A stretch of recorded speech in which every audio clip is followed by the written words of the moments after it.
ನೋಡಿ ಪ್ರಿಯ ಪ್ರೇಕ್ಷಕರೇ, ಇಲ್ಲೊಂದು ವಿಶೇಷ ಸುದ್ದಿ. ಜುಲೈನಲ್ಲಿ ನೇಮಕಾತಿ ಧಮಾಕ.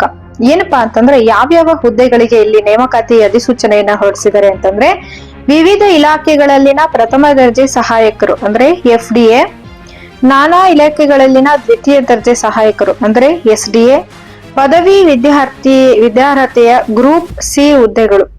ಅದಾದ ನಂತರ 400 ಗೆಜೆಟೆಡ್ ಪ್ರೊಬೇಷನರಿ ಗ್ರೂಪ್ A ಮತ್ತು B ವೃಂದದ ಹುದ್ದೆಗಳು. ಅದಾದ ನಂತರ 115 ಸಹಾಯಕ ಕಾರ್ಯನಿರ್ವಾಹಕ ಎಂಜಿನಿಯರ್. ಅದಾದ ನಂತರ ಲೆಕ್ಕ ಪರಿಶೋಧನಾ ಇಲಾಖೆಯಲ್ಲಿನ ಸಹಾಯಕ ನಿಯಂತ್ರಕರು ಮತ್ತೆ ಲೆಕ್ಕ ಪರಿಶೋಧನಾಧಿಕಾರಿಗಳಾಗಿ ನೇಮಕವನ್ನ ಮಾಡ್ಕೋತಾ ಇದ್ದಾರೆ. 1000ಕ್ಕೂ ಅಧಿಕ ಹುದ್ದೆಗಳಿಗೆ ಶೀಘ್ರ ಸರಣಿ ಅಧಿಸೂಚನೆಯನ್ನ ಹೊರಡಿಸಿದರೆ ವೇಳಾಪಟ್ಟಿಯನ್ನ ಪ್ರಕಟ ಮಾಡೋದಕ್ಕೆ KPSC ಸಿದ್ಧತೆ ನಡೆಸಿದೆ. ಉದ್ಯೋಗಾಕಾಂಕ್ಷಿಗಳಿಗೆ ಇದೊಂದು ರೀತಿ ಶುಭ ಸುದ್ದಿ. ಜುಲೈಯಲ್ಲಿ ಇದು ನೇಮಕಾತಿ ಮಾಡ್ಕೋಬೇಕು ಅಂತ. ಏನಪ್ಪಾ ಪೂರ್ತಿ ವಿಚಾರ ಅಂತಂದ್ರೆ, ಕರ್ನಾಟಕ ಲೋಕಸೇವಾ ಆಯೋಗ ಜುಲೈ ತಿಂಗಳಲ್ಲಿ 400 ಗೆಜೆಟೆಡ್ ಪ್ರೊಬೇಷನರಿ ಹುದ್ದೆ, ಸುಮಾರು 115 ಸಹಾಯಕ ಕಾರ್ಯನಿರ್ವಾಹಕ ಎಂಜಿನಿಯರಿಂಗ್ ಹುದ್ದೆ ಸೇರಿ 1000ಕ್ಕೂ ಅಧಿಕ ಹುದ್ದೆಗಳ ನೇಮಕಕ್ಕೆ ಸರಣಿ ಅಧಿಸೂಚನೆಗಳನ್ನ ಹೊರಡಿಸಲು ಸಿದ್ಧತೆ ಮಾಡಿಕೊಂಡಿದೆ.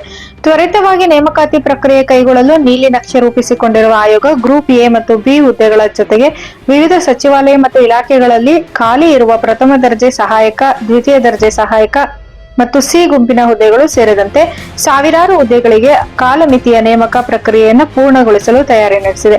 ಹಾಗಾಗಿ ನಾಗರಿಕ ಸೇವಾ ಆಕಾಂಕ್ಷಿಗಳು ಹಾಗೂ ಸರ್ಕಾರಿ ಸೇವೆಯ ಕನಸು ಹೊಂದಿರುವ ಯುವ ಜನತೆ ಆಯೋಗದ ಪರೀಕ್ಷೆಗಳನ್ನು ಎದುರಿಸಿ ಉದ್ಯೋಗ ಗಿಟ್ಟಿಸಿಕೊಳ್ಳಲು ಅಗತ್ಯ ತಯಾರಿ ಮಾಡಿಕೊಳ್ಳಬಹುದಾಗಿದೆ. ನಿಗದಿತ ವೇಳಾಪಟ್ಟಿಯಂತೆ ನೇಮಕ ಪ್ರಕ್ರಿಯೆ ಪೂರ್ಣಗೊಳಿಸುವ ಮೂಲಕ KPSC ತನಗೆ ಅಂಟಿರುವ ವಿಳಂಬ ನೇಮಕಾತಿಯ ಕಳಂಕವನ್ನ ತೊಡೆದುಕೊಳ್ಳಲು ಮುಂದಾಗಿದೆ. ಅಂದ್ರೆ ನೋಡಿ, ಕರ್ನಾಟಕ ಲೋಕಸೇವಾ ಆಯೋಗ ಈಗಾಗಲೇ ವಿವಿಧ ನೇಮಕಾತಿ ಸಂಬಂಧ ಅಧಿಸೂಚನೆಗಳನ್ನ ಪ್ರಕಟಿಸಲು ಎಲ್ಲಾ ಸಿದ್ಧತೆ ನಡೆಸಿದೆ. ಸರ್ಕಾರದ ಇಲಾಖೆಗಳಿಂದ ಪ್ರಸ್ತಾವ ಬಂದ ಹಾಗೆ ಅಧಿಸೂಚನೆ ಹೊರಡಿಸಿ ನೇಮಕ ಪ್ರಕ್ರಿಯೆಯನ್ನ ಕೈಗೊಳ್ತೀವಿ ಅಂತ ಹೇಳ್ಬಿಟ್ಟು KPSC ಕಾರ್ಯದರ್ಶಿಗಳಾಗಿರ್ತಕ್ಕಂಥ ಜ್ಯೋತಿ ಅವರು ಹೇಳಿದ್ದಾರೆ.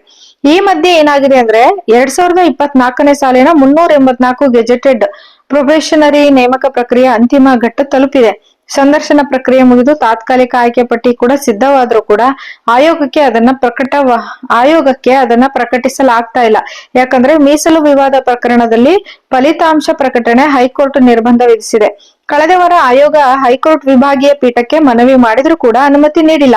ನ್ಯಾಯಾಲಯದಿಂದ ಅನುಮೋದನೆ ಸಿಗದ ಹೊರತು ಆಯೋಗ ಸದ್ಯಕ್ಕೆ ಫಲಿತಾಂಶ ಪ್ರಕಟಿಸುವಂತಿಲ್ಲ. ಹಾಗಾಗಿ ಆಯೋಗ ಸುಮ್ಮನೆ ಕೂರ್ತಾ ಇಲ್ಲ. ಸುಮ್ಮನೆ ಕೂರದನೆ ಹೊಸ ನೇಮಕ ಪ್ರಕ್ರಿಯೆಯನ್ನ ಕೈಗೆತ್ತಿಕೊಂಡಿದೆ.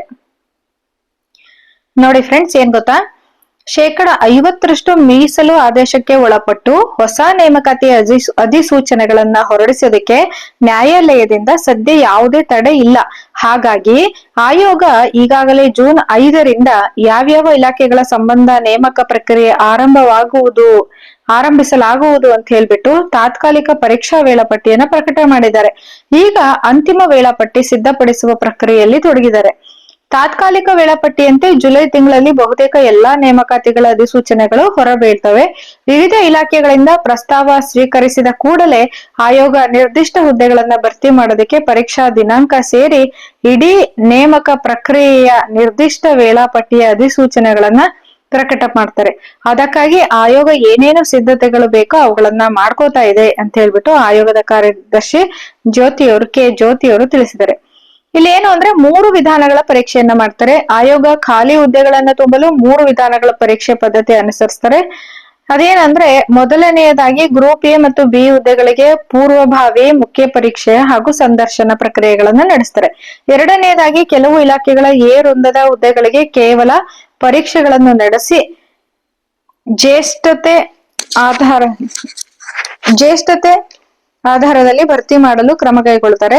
ಅಲ್ಲದೆ ಮೂರನೆಯದಾಗಿ ತಾಂತ್ರಿಕ ಪರಿಣತಿ ಅವಶ್ಯಕತೆ ಇರುವಂತಹ ಕೆಲವು ಗ್ರೂಪ್ B ಹುದ್ದೆಗಳಿಗೆ ಕೇವಲ ಪರೀಕ್ಷೆಗಳನ್ನ ನಡೆಸಿ ಆಯ್ಕೆ ಪ್ರಕ್ರಿಯೆಯನ್ನ ನಡೆಸ್ತಾರೆ.